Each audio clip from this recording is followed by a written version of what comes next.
Olá, chegou a hora de relembrarmos os destaques das sessões ordinárias no plenário Juscelino Kubitschek, aqui da Assembleia Legislativa Paulista. Vamos ver como foi. Presente o número regimental de senhoras deputadas e senhores deputados. Sob a proteção de Deus, iniciamos nossos trabalhos. Esta presidência dispensa a leitura da ata da sessão anterior e recebe o expediente na data de hoje, dia 7 de novembro de 2022, uma segunda-feira. Iniciamos o pequeno expediente com os seguintes oradores inscritos: deputado Itamar Borges, deputado Dr. Jorge do Carmo, deputado delegado Olim, deputada Janaína Pascoal, deputado Castelo Branco, deputado Adalberto Freitas, deputado Paulo Fiorilo, deputado Tenente Nascimento, deputado Carlos Gianazzi. Vossa Excelência tem um tempo regimental.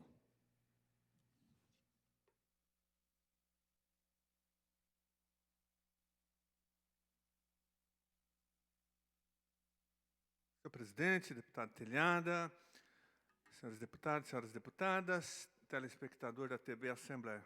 Senhor presidente, mais uma vez eu venho à tribuna da Assembleia Legislativa para denunciar o autoritarismo, o processo de perseguição, de assédio, de constrangimento e de demissão, eu diria que já quase que em massa, de professores da rede estadual, que estão sofrendo com essa avaliação extremamente autoritária, conhecida como avaliação 360, que foi imposta nas escolas do Programa de Ensino Integral, as escolas conhecidas como PEI, né, que eu tenho denunciado como a farsa da escola de tempo integral do Estado de São Paulo. E nós estamos recebendo centenas de denúncias de escolas de todo o Estado de São Paulo, do interior paulista, da Grande São Paulo, da Baixada Santista, aqui da capital, de perseguição em massa, senhor presidente. Um verdadeiro terrorismo está sendo implantado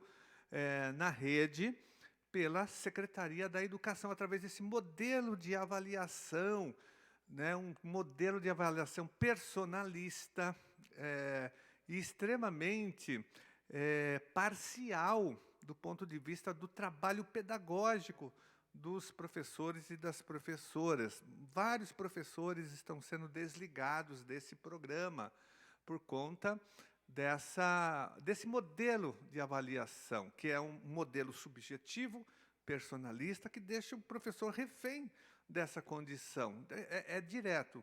Nós estamos recebendo várias denúncias, não só eu, mas vários deputados já vieram me falar, inclusive, sobre isso, senhor presidente. São vários os casos, né? Eu quero registrar um deles, só para ilustrar o que está acontecendo. Eu me refiro aqui à Escola Estadual Wilson Rachid, uma escola da Zona Leste, da Diretoria Leste 2. Olha só, lá 5 professores foram desligados ao mesmo tempo. 5 professores que têm, né, o trabalho pedagógico interrompido, né, a comunidade ficará sem esses professores por conta desse modelo de avaliação. Esse exemplo, senhor presidente, ele ilustra o que está acontecendo em várias escolas do nosso estado. Nós temos que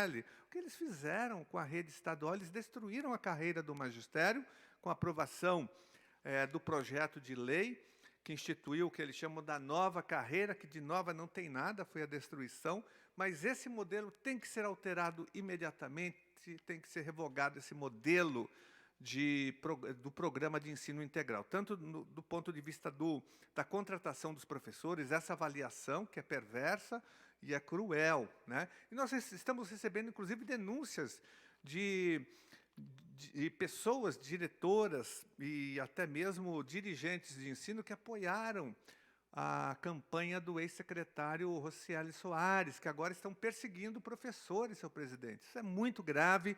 Nós estamos acionando o Ministério Público, a Comissão de Educação, que eu já acionei aqui na Assembleia Legislativa. Vamos levar o caso também para o Tribunal de Contas, do Estado de São Paulo, fazendo todas essas denúncias e pedindo providências imediatas para que seja feito um levantamento contra todos esses processos, essas perseguições, essas demissões que são ilegais e a gente não pode aceitar, porque toda a comunidade escolar será prejudicada. E representa também uma agressão à dignidade humana das professoras e professores da rede estadual de ensino. E, por fim, senhor presidente, eu queria aqui fazer mais uma denúncia séria.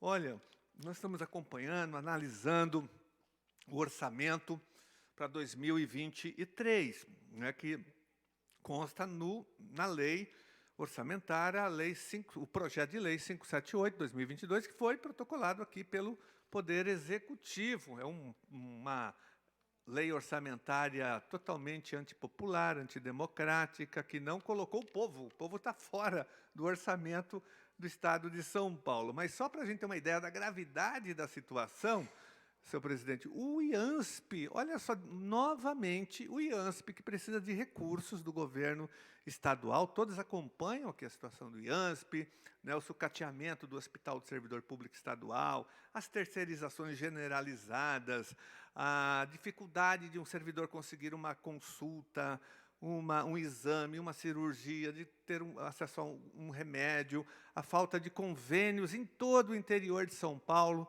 Dos 645 municípios, apenas 173 têm convênios, têm algum tipo de atendimento, faltam convênios com laboratórios, com santas casas, com hospitais regionais, com clínicas, em todo o Estado. A situação é muito grave, é de calamidade pública do IANSP. Mesmo assim, senhor presidente, só para concluir, olha só, no orçamento, é inacreditável, o governo só vai investir do orçamento geral, que tem a ver com a contribuição dos servidores para a manutenção do hospital. O orçamento previsto é de R$ 1.971.000.000. R$ 1.971.000.000. É o orçamento do IANSP. O governo estadual só vai entrar com 0,16% desse orçamento, que chega a aproximadamente a apenas R$ 3 milhões, desses 1 bilhão, de 1.900.000.000 de reais. O governo só vai contribuir. Olha como é grave, senhor presidente. É um descaso total com o IANSP. Isso mostra certamente que o que eu venho denunciando já há anos, que cada vez mais o governo estadual, o governo do PSDB, tem abandonado, e agora abandonou de vez, o financiamento, a sua preocupação com a saúde dos servidores estaduais, que estão totalmente reféns dessa situação, estão abandonados. 0,16% é o que o governo vai investir no orçamento do IANSP, desse valor que eu citei aqui de 1.971.000.000. O governo só vai entrar, o estado mais rico da federação, que vai aprovar o maior orçamento da história do estado de São Paulo, um orçamento previsto de 317 bilhões de reais, ele só vai disponibilizar 3 milhões para o IANSP, ou seja, não vai mudar, vai piorar ainda a situação. Lembrando, senhor presidente, que nesse orçamento também haverá a maior transferência da história do Estado de São Paulo, do nosso orçamento público, do dinheiro público do contribuinte, para os grandes grupos econômicos. Lá no orçamento, 80 bilhões para os grandes empresários, muitos deles devedores e caloteiros da dívida pública, como os grandes frigoríficos, mineradoras e tantos outros setores que serão isentos ou terão redução do ICMS, dinheiro que vai fazer falta para o SUS, para a educação básica, para a USP, para a Unicamp, para as universidades, para o Centro Paula Souza, para a segurança pública. Esse é o orçamento que vai ser debatido aqui. Eu já apresentei, logicamente, emendas recompondo esse valor do IANSP. Eu peço ajuda de todos os deputados para que as nossas emendas sejam aprovadas e a Assembleia Legislativa possa reverter essa grave situação, financiando adequadamente o IANSP. Para concluir, senhor presidente, porque a nossa luta com o IANSP é que o governo estadual contribua com pelo menos 3% por funcionário público, por servidor público, que já contribui também com 2% ou 3%, e que haja também gestão democrática do IANSP, porque o IANSP é do servidor público, não é do governo. Então, por isso que a nossa defesa é que o Conselho do IANSP seja um conselho deliberativo e não apenas consultivo. Muito obrigado, senhor presidente. Obrigado, senhor deputado. Solicito que o deputado Genasi assuma a presidência dos trabalhos para que eu possa fazer uso da palavra. Próximo deputado é o deputado Jorge Wilson, xerife do consumidor, deputado Sebastião Santos, deputado Coronel Nishikawa.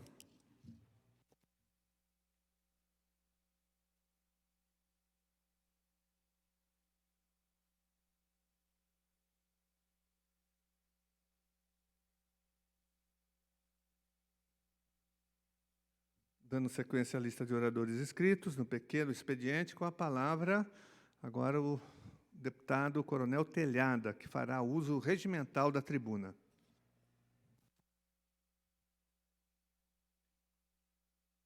Obrigado, senhor deputado, deputada Janaína Pascoal, a todos que nos assistem pela Rede Alesp, aos senhores e senhoras funcionários aqui presentes, assessores, policiais militares, policiais civis aqui presentes.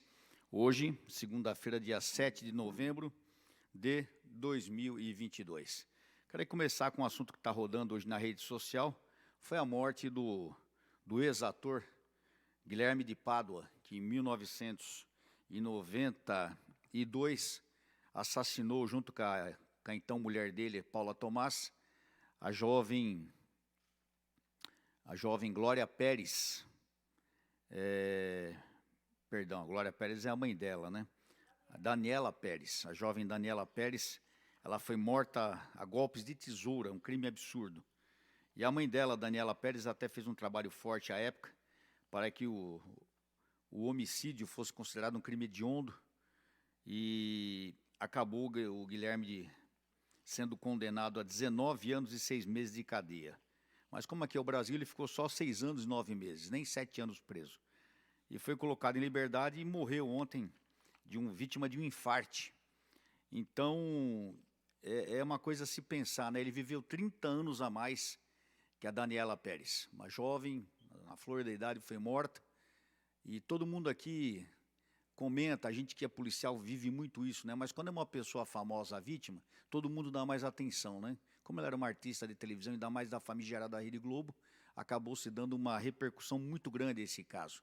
Mas para ver como é que é, né? A pessoa morre, apodrece dentro de um caixão e o seu assassino continua vivendo.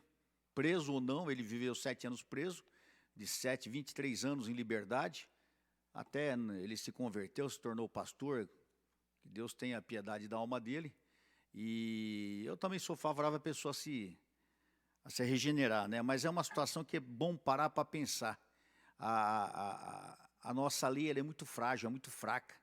Ela não pune devidamente. A nossa lei, ela incentiva o crime. E agora com o presidente eleito que acha normal roubar um celular para tomar uma cerveja no final de semana, o negócio vai piorar mais ainda. Porque nós temos ouvido aí vários comentários, inclusive na liberação de presos de crime de menor potencial ofensivo. Ou seja, o país já está numa situação tão difícil com relação à criminalidade, há anos sofrendo disso. Bolsonaro não conseguiu reverter essa situação, porque é uma situação que precisa de um trabalho muito forte, um trabalho político muito forte, e agora um presidente eleito que acha normal roubar celular, matar pessoas, acha normal isso, né? E a gente, como policial militar e como político, teme muito o que vai acontecer com o nosso Brasil na situação da criminalidade. Nós, infelizmente, estamos atentos, crendo que haverá um número muito alto no índice de roubos, de furtos, de invasão de propriedades, o terrorismo do MST. Eu trabalhei com isso aí, eu vi aqueles criminosos agindo, invadindo fazendas, matando gado, depredando plantações, um negócio absurdo. E nós sabemos que, infelizmente, agora nesse governo famigerado, possivelmente volte a ação desses terroristas. E quem viveu essa ação, como eu vivi diretamente, sabe do grau de violência desses criminosos. Mas, a princípio, não é possível provar que houve alguma coisa errada, teoricamente foi a maioria da população que voltou. Então, agora, todos nós sofreremos esse revés terrível com um partido que gosta de dinheiro, adora dinheiro, tanto que a primeira ação desse partido foi quebrar o teto pedindo 200 bilhões a mais para o orçamento de 2023, uma coisa absurda. Que a imprensa acha normal, todo mundo achou normal, se fosse o Bolsonaro seria um absurdo, né? Falando em violência, nós temos aqui a lamentar a morte de mais um policial militar, um jovem policial militar morto nesses dias lá no Rio de Janeiro. Tinha que ser no Rio de Janeiro, né? Ele foi ferido na última sexta-feira, dia 4, o policial militar Fábio Alves de Almeida, de 35 anos, foi baleado após uma tentativa de roubo no viaduto dos Marinheiros, na Zona Norte. Morreu no domingo e foi enterrado, na tarde do domingo. É uma situação muito difícil, porque muitos homens e mulheres da segurança estão sendo alvos de criminosos, estão sendo mortos diariamente. Esse rapaz aí deixou uma mulher e um filho de 3 anos. Mulher e um filho de 3 anos, um filho órfão agora. Foi ferido com um tiro na cabeça e socorrido por colegas de farda. Está aí um jovem policial militar, mais uma vítima da violência no Rio de Janeiro, Fábio Alves de Almeida, de 35 anos. É mais novo que o meu filho, muito triste. Né? Temos a lamentar também a morte de duas crianças, praticamente, 2 jovens. Olha a foto, põe a foto em quadro total, por favor, Machado. 2 meninos ainda, pilotos da Força Aérea Brasileira. A semana passada, no sábado, dia 5, uma aeronave T-25, o Irapuru, acabou decolando de Pirassununga e lá no sul do país, em Florianópolis, acabou se chocando contra uma montanha, o tempo estava muito ruim, e nesse acidente acabou falecendo o cadete Sérgio Branquinho Júnior, de Ribeirão Preto, possivelmente o cadete seja o que está com um lenço no pescoço, e o capitão Rodrigo Alves da Silva, de Japeri, Rio de Janeiro. Mesmo capitão são jovens, pode ver que o cadete tinha 22 anos e fazia um voo de treinamento. E o capitão, eu não tenho a idade dele aqui, mas era um jovem, só pela foto dá para ver que era um jovem capitão também, os 2 vítimas desse acidente com o avião T-25 da Força Aérea Brasileira. Nossos pêsames aos queridos amigos e amigas da Força Aérea Brasileira, 2 heróis aí brasileiros que se vão, e infelizmente ninguém reconhece o trabalho dessas pessoas. Para fechar, senhor presidente, quero aqui citar que no dia 5 de novembro, sábado, foi o aniversário de Espírito Santo do Turvo, Guatapará, Itapetininga, Pilar do Sul e Rosana. Um abraço a todos os amigos e amigas desses municípios. E hoje é o Dia Nacional do Amigo da Marinha. Um abraço a todos os amigos. Quero mandar um abraço aqui, em especial ao meu amigo Paulo Marinheiro, presidente da Suamar, a todos os amigos de todas as Suamares do Brasil, um grande abraço aí. Salvo engano, hoje também é o dia do radialista, se eu não me engano. Então, um abraço a todos os radialistas do Brasil. Muito obrigado, senhor presidente. Muito obrigado, deputado Coronel Telhada. Com a palavra, o deputado Major Meca. Lista suplementar. Com a palavra, o deputado delegado Olim. Com a palavra, o deputado Castelo Branco. Com a palavra, o deputado Jorge Wilson, xerife do consumidor. Com a palavra, a deputada Janaína Pascoal, que fará uso regimental da tribuna.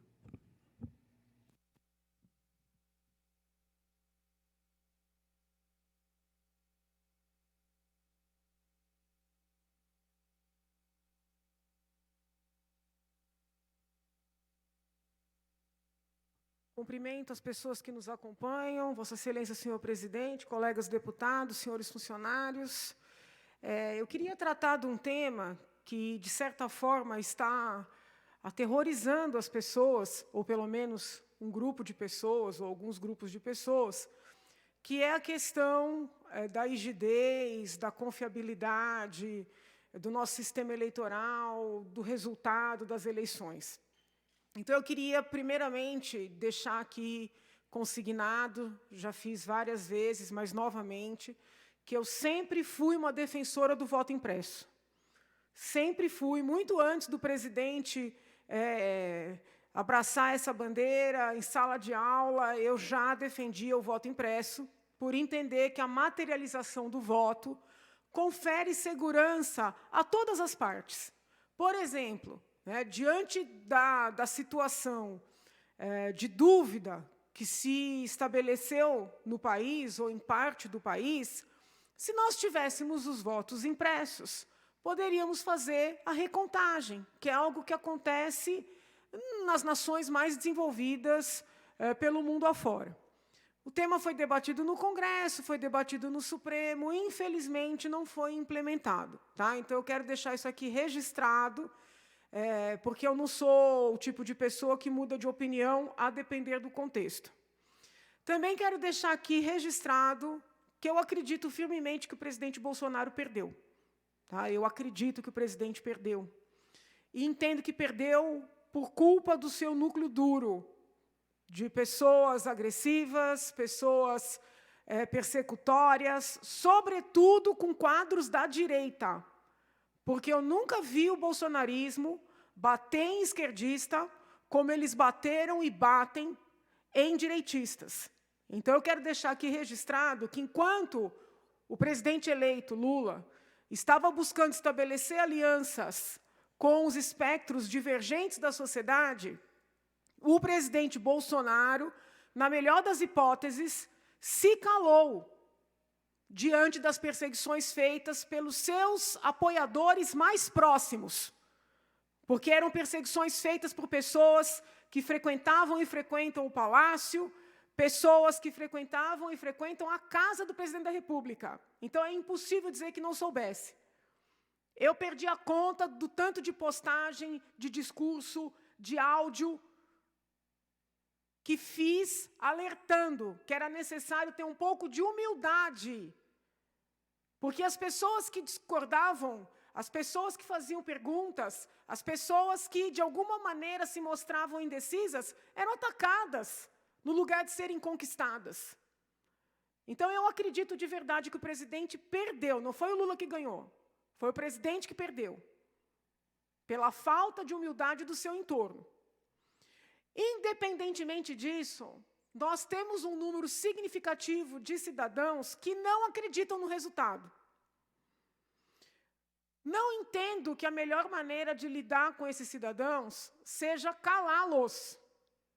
Eu não entendo que seja esta a melhor maneira, digo isso respeitosamente. Nesse final de semana, o professor Marcos Sintra fez postagens urbanas, postagens educadas, postagens não agressivas, não ofensivas, teve suas redes suspensas. E o que é pior, o excelentíssimo senhor ministro Alexandre de Moraes determinou que ele seja ouvido pela Polícia Federal como se tivesse praticado um crime. Professor Sintra não praticou crime nenhum. Eu confio no resultado. Mesmo sendo defensora do voto impresso, por entender que, neste momento, o voto impresso nos ajudaria a trazer um pouco mais de tranquilidade, eu confio no resultado.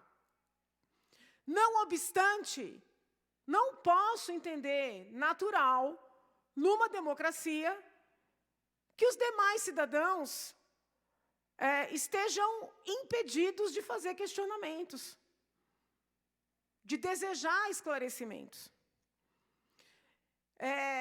Eu assisti às tais lives do tal ativista, jornalista argentino. O que eu penso sobre isso? Eu penso que nós temos instituições fortes nesse país. Eu penso que o presidente da República está vinculado a um partido forte, grande e rico. Ou mentiram o tempo inteiro, ou as Forças Armadas auditaram e acompanharam todo o processo, porque foi isso que foi alardeado na imprensa. Então, com todo respeito, não me parece que seja um jornalista do país vizinho que vá dizer se houve ou não houve fraude. Eu estou aguardando, haja vista o desespero de vários cidadãos nesse país, que primeiro, as Forças Armadas, que disseram que auditaram, que acompanharam, se manifestem. Diferentemente de muitos que estão na frente dos quartéis, não sei que saudosismo é esse, meu Deus do céu, pedindo intervenção, algo absolutamente incompatível com a nossa Constituição Federal, com a nossa legislação, com a história, com o momento vivido pelo mundo, diferentemente desses saudosistas, de algo ruim, com todo respeito.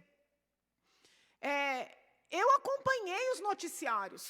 O próprio presidente da República determinou que as Forças Armadas acompanhassem o processo.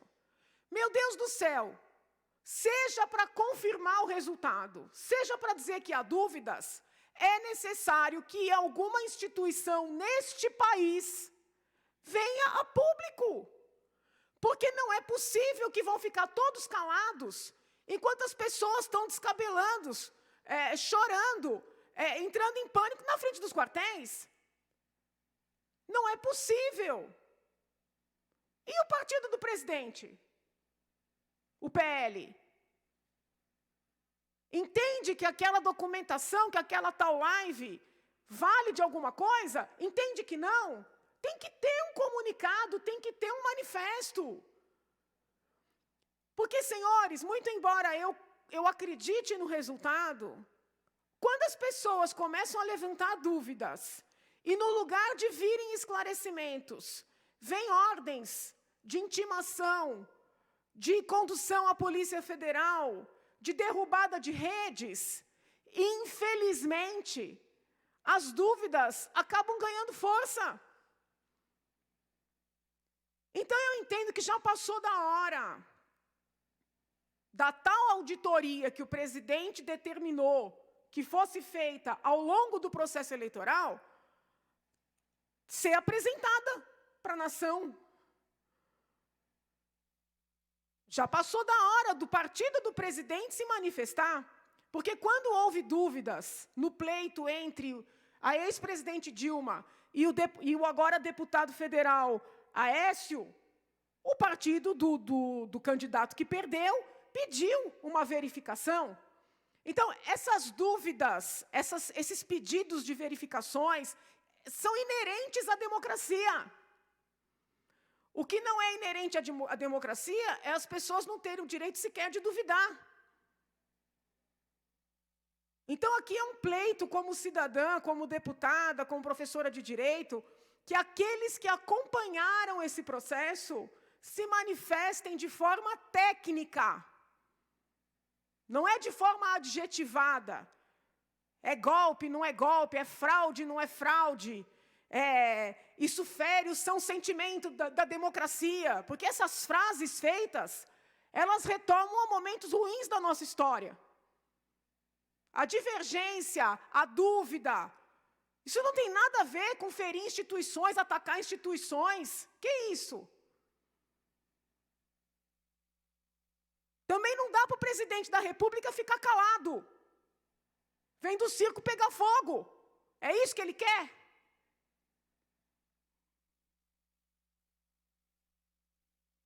Eu perdi a conta, presidente, do número de pessoas que me ligaram, me escreveram, algumas chorando. Essas pessoas merecem respeito. É muito cômodo para a família Bolsonaro ficar em silêncio. Vem do circo pegar fogo. Se as Forças Armadas acompanharam o processo, seja para dizer que está tudo certo ou que não está, eu entendo que tem que ter uma manifestação oficial. Desculpa, não é o jornalista amigo do Eduardo que vai me fazer crer que está tudo errado. Agora, na medida em que levantar essa situação, as instituições precisam dar uma resposta. E não é calando Marco Sintra e outros tantos que isso vai se resolver.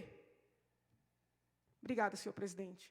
Obrigado, senhora deputada. Eu solicito que Vossa Excelência assuma a presidência dos trabalhos, tendo em vista que eu tenho uma reunião de imediato e o deputado Gianazzi se inscreveu novamente para falar.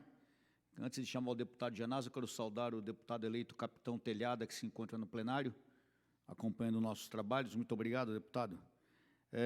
Convido para fazer uso da palavra o senhor deputado Carlos Gianazzi pelo tempo regimental.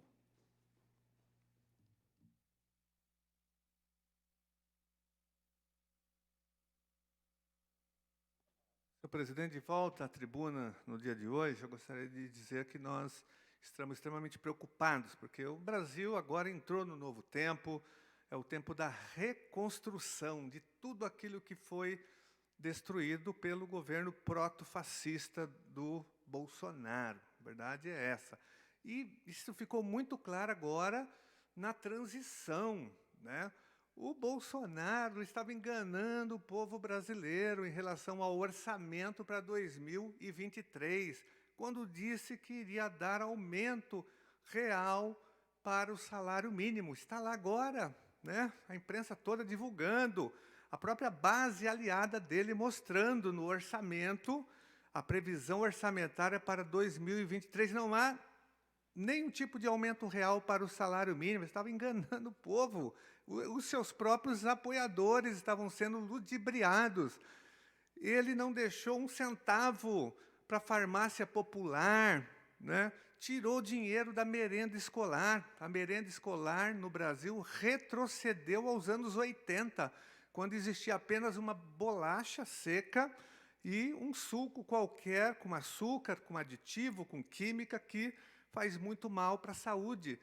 Essa é a merenda escolar hoje das nossas escolas públicas brasileiras por conta do governo Bolsonaro, governo proto-fascista, governo da destruição nacional, o governo que vetou a internet gratuita nas escolas públicas do Brasil, o governo que vetou, Bolsonaro vetou a distribuição de absorventes para as meninas das escolas públicas do Brasil. Ele não deixou nada no orçamento, vetou, senhora presidente, as leis de incentivo à cultura para socorrer os trabalhadores e as trabalhadoras da cultura, do setor cultural, durante a pandemia. Né? A Lei Paulo Gustavo foi vetada pelo Bolsonaro. Olha a crueldade, um governo que ataca a Lei Aldir Blanc, que foi vetada também, as duas principais leis para socorrer a área cultural do Brasil, as duas leis foram vetadas por esse governo. E agora tudo está se revelando na peça orçamentária para 2023. A cada dia um novo escândalo, uma nova mentira aparece, né, no debate que está sendo feito hoje no Congresso Nacional. Fico imaginando a hora que o presidente Lula assumir e levantar os sigilos do Bolsonaro, aqueles sigilos que foram impostos, sigilos de 100 anos. Meu Deus, vai explodir, né? A gente vai ter acesso a muitas mentiras que foram contadas. Se agora, que ele mal assumiu, ainda é uma transição, ainda lenta, né, que está ocorrendo, eu fico imaginando no ano que vem, quando o novo governo assumir e ter, de fato, acesso a tudo o que aconteceu nesses 4 anos, né? O Brasil vai ficar mais indignado. E talvez muitas pessoas que estão se manifestando hoje, pedindo golpe militar, que é ilegal, isso é uma agressão à democracia, ao Estado democrático de direito e à Constituição, essas pessoas talvez vão se sentir envergonhadas e arrependidas de estarem perambulando pelas ruas, sobretudo fechando estradas, e agora na frente dos quartéis, pedindo golpe militar. Talvez vão se sentir enganadas, como se sentiram aquelas pessoas que apoiaram o Collor, né? Depois se sentiram envergonhadas quando ele confiscou as poupanças, teve impeachment, aí ninguém mais votou no Collor. A mesma coisa vai acontecer com o Bolsonaro, porque ele sabe que o destino dele, depois que as revelações vierem a público do que aconteceu nesse governo, o destino dele provavelmente, se o Brasil fizer justiça, provavelmente será a cadeia para ele e os seus sócios da destruição nacional. O povo brasileiro não se esqueceu, os familiares dos 700 mil mortos pela pandemia, mortes que poderiam ter sido, sim, evitadas, caso houvesse o mínimo de preocupação do presidente, né? Teve denúncias de atraso na vacina, sabotagem no isolamento, sabotagem na compra da vacina, todo mundo acompanhou o que aconteceu no Brasil. Então, agora é o momento da reconstrução do Brasil, de retomar a luta em defesa da educação pública, da cultura, do meio ambiente. Esse negócio de questionar as eleições não tem o mínimo sentido. O mundo já reconheceu, a ONU reconheceu, o presidente dos Estados Unidos já ligou para o presidente Lula, deputado Conte Lopes. O que é isso? O presidente da França, vários países, mais de 80 países já reconheceram as eleições que foram legítimas. O Lula vai ser o presidente do Brasil, queira ou não. O dólar já caiu, inclusive, só com a eleição do Lula. Então, é o momento da frente ampla, democrática, não é nem o governo do Lula, deputado Conte Lopes, sei que Vossa Excelência não concorda, nem precisa, porque aqui é um debate, mas esse governo não é do Lula, não é do PT, é de uma frente democrática do Brasil de reconstrução, né? Porque, repito, o governo Bolsonaro destruiu o Brasil em todas as áreas. Olha só a celebração que está ocorrendo no Egito, na COP27, né, com a eleição do Lula e com a participação dele. Né, o Brasil vai retomar a luta, de fato, em defesa do meio ambiente. O mundo todo está celebrando isso, as relações internacionais estão sendo reatadas do Brasil, porque até isso o Bolsonaro destruiu. Então, é nisso que nós temos que nos empenhar agora, no futuro, na reconstrução do Brasil de um novo tempo. Muito obrigado, senhora presidente. Assumo aqui a presidência dos trabalhos e sigo com a lista dos oradores inscritos de forma suplementar, chamando à tribuna o nobre deputado Conte Lopes, que terá o prazo regimental de 5 minutos.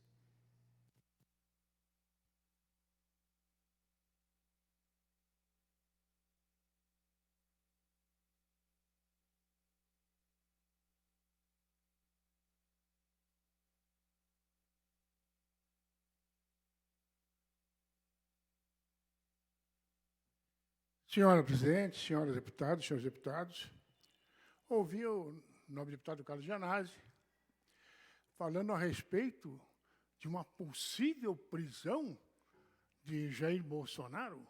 Ora, o Lula ficou preso 2 anos. Em 580 dias ele trocou cartas com a Janja. E me parece que ganhou a eleição, né? Pelo menos estão falando de eleição. Então, tudo são conjunturas, não é verdade? Então, mesmo ele ficando preso 2 anos, não deixou de ter voto. Em ganhando a eleição, ele teve votos. Então, não se prevê o futuro assim. O nobre deputado Carlos Gianazzi, é bem assim. Né? Inclusive, o povo que está nas ruas se manifestando são aqueles que pagam salário, nobre presidente Janaína Pascoal, o nosso salário de deputado nessa casa. O salário dos ministros, do Alexandre de Moraes. Quem trabalha é que paga. É isso verdade, paga o trabalho da polícia. É quem trabalha, é quem produz. Esse pessoal que está na rua aí se manifestando. Agora, uma pequena colocação. Não sei se eu posso falar, mas se qualquer novidade eu vou pedir para a deputada Janaína me defender. Acompanhando as eleições, no primeiro turno, ouvi uma declaração de Sua Excelência, o ministro Alexandre de Moraes, que eu conheço há muito tempo, desde que ele foi presidente da FEBEM, foi secretário municipal do Kassab, se não me falha a memória, foi secretário do Alckmin, foi ministro do Temer e hoje ministro supremo. E ele fazia a seguinte colocação no dia da eleição do primeiro turno, que ele, quando jovem ou criança, foi assistir a uma partida de futebol. E ele é corintiano fanático, dizia ele. E nessa partida de futebol, o Internacional fez um gol e que a bola não entrou, bateu fora da trave. Não sei se Vossa Excelência alguém acompanhou, mas eu acompanhei, eu vi. Né? E ele estava triste, até hoje ele é triste com aquilo lá. Mas não adiantou reclamar. Eu sou um homem muito sensível, quase que eu choro quando ele falou aquilo lá. Né? Então, sei lá, então ele estava prevendo que se um ou outro ganhasse, para ninguém chorar. Né? Não era para ninguém reclamar. Entendeu? Então, talvez também esse pessoal que está aí não está acreditando muito que se a bola do Lula entrou. É só isso. Não sei se eu posso falar isso, senhora presidente. Entende? Se a bola do Lula entrou no gol mesmo, no dia da eleição se ganhou. É isso. Cabe quem a explicar para essa população? O TSE. O TSE que tem que dizer, realmente, vamos explicar. Naquelas todas as urnas que o Lula teve voto, 240, 250, e o Bolsonaro não teve nenhum, 0, se foi aquilo mesmo. Se foi, tudo bem, a gente tem que bater palma. É difícil isso? Não, é só talvez até reunindo as pessoas, né? Vocês votaram tudo, parabéns, está resolvido o problema. Entende? Então não tem muita dificuldade. O povo está aí, volto a dizer, estão aí de verde e amarelo, estão exigindo o quê? Que as eleições tenham sido honestas. É isso que eles estão pedindo. E como pagam o nosso salário, são trabalhadores, são pessoal do agronegócio, né? São trabalhadores, são empresários, tem um monte de gente, classe média, classe alta, classe baixa. É um direito do cara, ué. Como o próprio Alexandre de Moraes, o ministro, ficou insatisfeito quando o juiz de futebol deu um gol do Internacional contra o time dele, Corinthians, que a bola não entrou e ele viu que foi fora do gol, viu que foi fora, mas o que ele podia fazer? Então, talvez esse pessoal só reclamando. Se a gente conseguir explicar para esse pessoal, nobre presidente, obviamente o cara vai para casa, pega a bandeira dele e vai embora. Não resta a menor dúvida. Agora, fica, é o argentino, é o não sei o quê. Estou falando aqui da tribuna da Assembleia. Eu tenho 10 mandatos que eu ganhei eleição. Eu acho que aqui a gente tem imunidade para falar o que quiser. Vem um argentino e fala para tudo quanto é lugar. O outro vai e fala. A Carla Zambelli vai falar não sei lá onde. Então, o povo está aí, perdido, não sei saber o que vai acontecer, o que vai fazer, né? Vai vir uma audiência, uma auditoria das Forças Armadas amanhã, hoje, amanhã, sei lá o quê. Então, esse pessoal está reclamando disso, está esperando uma solução. Eu não acho nenhum absurdo, não é nenhuma revolução, não tem ninguém armado nisso aí. Não tem ninguém aí xingando, ninguém matando, ninguém tem nada. O pessoal está reclamando, estão tristonhos, porque quando você ganha eleição, você fica alegre. Quando você perde, fica triste, é natural. Né? É lógico. A democracia é isso. Agora, a democracia também tem que ser dentro das leis, né? Quem ganha, leva, e quem perde, vai para casa. O duro é não conseguir explicar que quem ganhou, levou, e quem tem que ir para casa. Só isso. Mas acho que a hora que resolver esse problema aí, ninguém vai mais reclamar de nada. Obrigado, senhor presidente. Senhor presidente, havendo acordo entre os deputados da casa, pediu o levantamento da sessão. É regimental, deputado, é isso. Não existem manifestações antidemocráticas quando são pacíficas, né, sem nenhum tipo de violência contra pessoas ou bens, sejam públicos, sejam privados. Então, realmente, as pessoas só querem se sentir confiantes com relação ao resultado, né, o que é um direito constitucional delas. É um direito constitucional. Pois bem, senhoras deputadas, senhores deputados, havendo acordo de lideranças, esta presidência, antes de dar por levantados os nossos trabalhos, convoca vossas excelências para a sessão ordinária de amanhã, à hora regimental, com o remanescente da ordem do dia da sessão ordinária de 25 de outubro. Muito boa tarde a todos, bom final de dia. Está levantada a presente sessão. Você conferiu os destaques das sessões ordinárias realizadas no mês de setembro no plenário Juscelino Kubitschek, aqui da Assembleia Legislativa Paulista. A gente se vê na próxima. Até lá.